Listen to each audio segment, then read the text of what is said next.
స్వామికి నమస్కారమైనను చేయక నిరీక్షము చేశారు. వ్రతము పూర్తయిన తర్వాత గోపాలుడు ప్రసాదాన్ని రాజుగారికిచ్చి స్వీకరించమన్నారు. గోపాలులందరూ ప్రసాదాన్ని తిన్నారు. కానీ రాజుగారికి అహంకారం అడ్డొచ్చి మీరు పెడితే నేను తినడం ఏమిటి అని ప్రసాదాన్ని అక్కడే విడిచిపెట్టి వెళ్ళిపోయారు.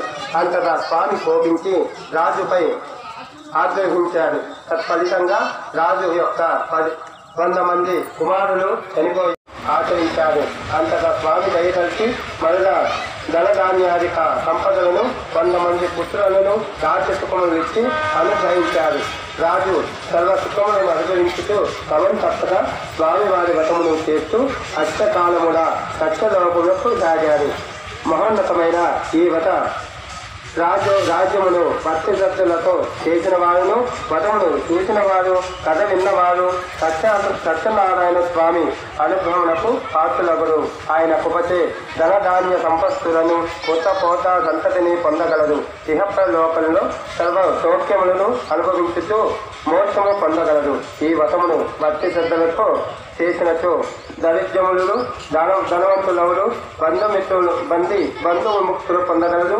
భయంతో గోణి బట్టి భక్తులు నిశ్చలంగా సకలాభిష్టములు పొంది అక్షమున సర్వలోకములకు పొందురు. కావున ఓ ముల్లారా, మానవులను సర్వ దుఃఖముల నుండి ముక్తి చేయు మహిమ గల ఈ సత్యనారాయణ వ్రత విధానమును దాని ఫలితములను ఆచరించి ముక్తి పొందిన వారి కథలను విన్నవించిన వారు విశేషించి కలియుగంలో సత్యనారాయణ వ్రతమును మించినది ఏమీ లేదు. ఇది ప్రత్యక్ష ఫలప్రదమైనది. ఈ కలియుగమున సత్యనారాయణ స్వామిని కొందరు సత్యదేవుడని, సత్యనారాయణని, సర్వేశ్వరుడని పిలుచుకుంటారు. ఎవరెవరు పేరుతో పిలిచిన కోరికలు తీర్చే స్వామి సత్యనారాయణ స్వామియే.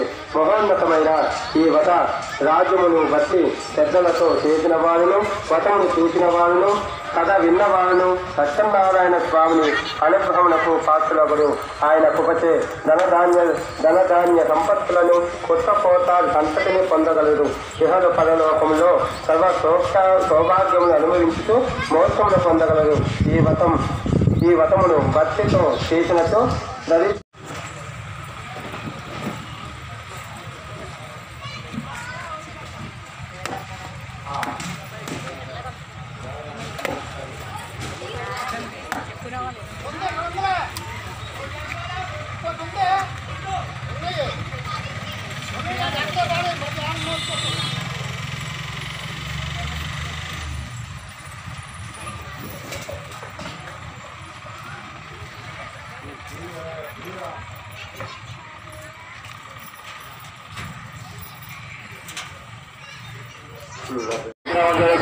కావున భక్తులంతా కూడా స్వామివారిని దర్శించుకొని ఈ అన్నదాన కార్యక్రమంలో పాల్గొనవలసిందిగా కోరుతున్నాము.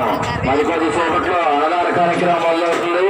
కావున భక్తులంతా కూడా స్వామివారిని దర్శించుకొని ఈ అన్నదాన ప్రసాదాన్ని స్వీకరించవలసిందిగా కోరుతున్నాము.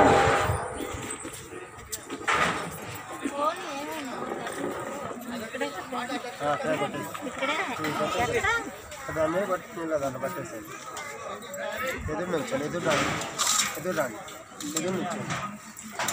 నుంచొని